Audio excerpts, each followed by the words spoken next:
भगवत प्राप्ति के लिए है, प्रभु को रिझाने के लिए है। कभी मान बढ़ाई में, कभी भोग वासना में, कभी शरीराभिमान में, कभी मोह ममता, ये ऐसे फंसाती रहती माया। विद्यादानाध्वराद्यैः कति कति जगति ख्याति पूजाद्य लब्धा।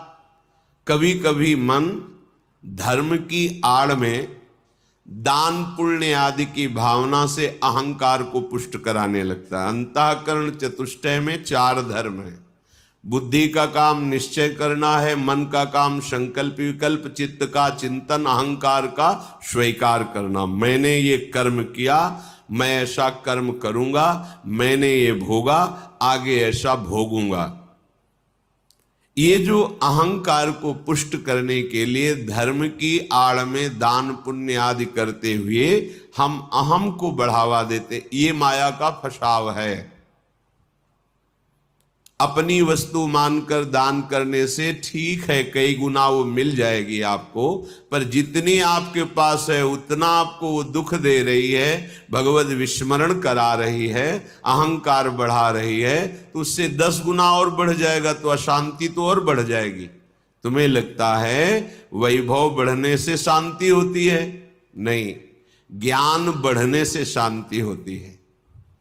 त्यागाच्छांत्यनंतरम, विवेक के द्वारा असत वस्तु, असत पदवी, असत क्रिया, असत चिंतन, जब इनका त्याग होता है तो शांत हमारा स्वरूप है, क्योंकि हमारे अंशी भगवान का शांत स्वरूप है। शांताकारम भुजग शयनम।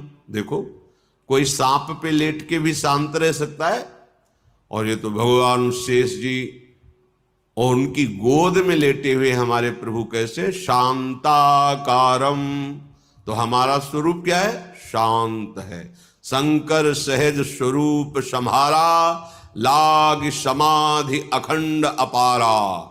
अखंड अपार समाधि, परम शांति। तो ये जो हमारा मन हमको संकल्प विकल्प में फंसाता है कि ये दान कर दूं तो ये मिल जाएगा, ये कर दूं तो ये मिल जाएगा, करो, अपनी वस्तु मान के नहीं। त्वदीयम वस्तु गोविंदम तुभ्यमेव समर्पये। हे गोविंद, हे प्रियाजू, आपके द्वारा जो सेवा सामग्री दी गई है वो सेवा सामग्री आपके चरणों में समर्पित है। इससे आपको भगवत प्रेम मिलेगा, भगवत कृपा मिलेगी, आप महान शांति को प्राप्त होंगे। क्रिया वही है, अपनी वस्तु मान के दोगे तो कई गुना बढ़ के मिलेगी, और प्रभु की वस्तु मान के दोगे तो प्रभु मिल जाएंगे, जो परम लाभ है। इस मनुष्य जीवन का परम लाभ भगवत प्राप्ति है। श्रीपाद कह रहे कि विद्या, माया के 2 स्वरूप हैं, एक है अविद्या और एक है विद्या। दोनों माया ही हैं, पर विद्या में भगवान की प्राप्ति का मार्ग प्रकाशित होता है, और अविद्या भगवान से विमुख करके नाना प्रकार के भोगों में फंसाती है। दोनों माया ही। पर जो विद्या पढ़ करके उसे अभिमान से युक्त कर लिया जाता है, वो फंसाने वाली ही बन जाती है, क्योंकि वो भी माया ही है।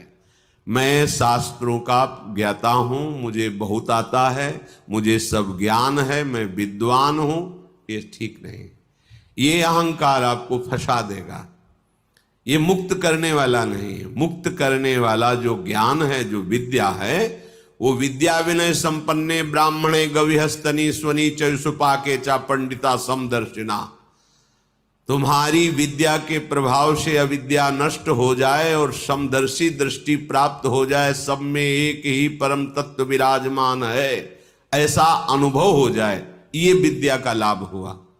पर हम विद्वान होकर विद्याभिमान करके अगर अपने को और बांध रहे हैं तो विद्या नहीं है, वो अविद्या ही है। श्रीपाद कह रहे हैं जगत ख्याति पूजाद्य लब्धा। कोई मुझे बहुत अच्छा कहे, बहुत बड़ा दानी है, बहुत भगत है, बहुत सेवक है, आदि आदि, यदि ऐसी सुनने की इच्छा है, आपको ऐसी ख्याति पाने की इच्छा है, तो ये भी माया का जाल है, जो आपको आवागमन में बांध करके कष्ट देगा। विश्वास कीजिए महापुरुषों के वचनों पर। जब आप अखिल लोक चूड़ामणि भगवान के दासत्व से युक्त हो जाएंगे, उनके महामहिम नाम का जप, उनकी चरण सेवा, उनके गुण कीर्तन, तो आपका यश तो अपने आप हो जाएगा। पर यदि आप चाहेंगे यश और उसमें राजी रहेंगे तो आपका परमार्थ नहीं बनेगा। स्वार्थ तो जय जयकार लोग करेंगे पर परमार्थ नहीं बनेगा। फिर लाभ क्या मिला? अद्याहारेपि यादृच्छिक उर्गुण वानप्यहो समृतात्मा। अब तुम हमारी बात मान लो, श्रीपाद कह रहे हैं अद्याहारेपि यादृच्छिक, भगवान की जैसी इच्छा हो, जो वो तुम्हें जिस परिस्थिति में रखे हैं उसमें संतुष्ट हो जाओ। जथालाभ संतोष सदा काहू सो कछु न चाहोगे। अपनी ऐसी वृत्ति बनाओ कि भगवान से भी मांगने की इच्छा ना हो। जैसे वो मुझे रख रहे मैं उसमें राजी हूं। ये बहुत बड़ी उपलब्धि है, बहुत बड़ी सिद्धि है ये। इसी से सारी कामनाएं नष्ट हो जाती है। बिन संतोष न काम न साही और अछत काम सुख सपने नाही। बिना संतोष के कामना का नाश नहीं होता, और जब तक कामना रहती तब तक स्वप्न में भी जिसे सुख कहते हैं उसका अनुभव नहीं होता। जागृत की कौन कहे?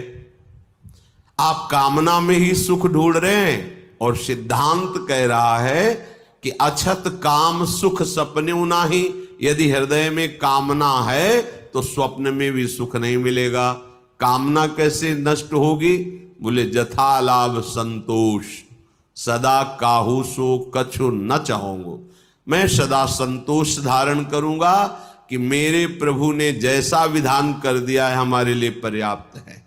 जथा लाभ आद्यहारेपि यादृच्छिक, जो हमारे आराध्य देव है उनकी इच्छा के अनुसार हमें आहार वास वस्त्र व्यवस्था और संग, ये जो कृपा करके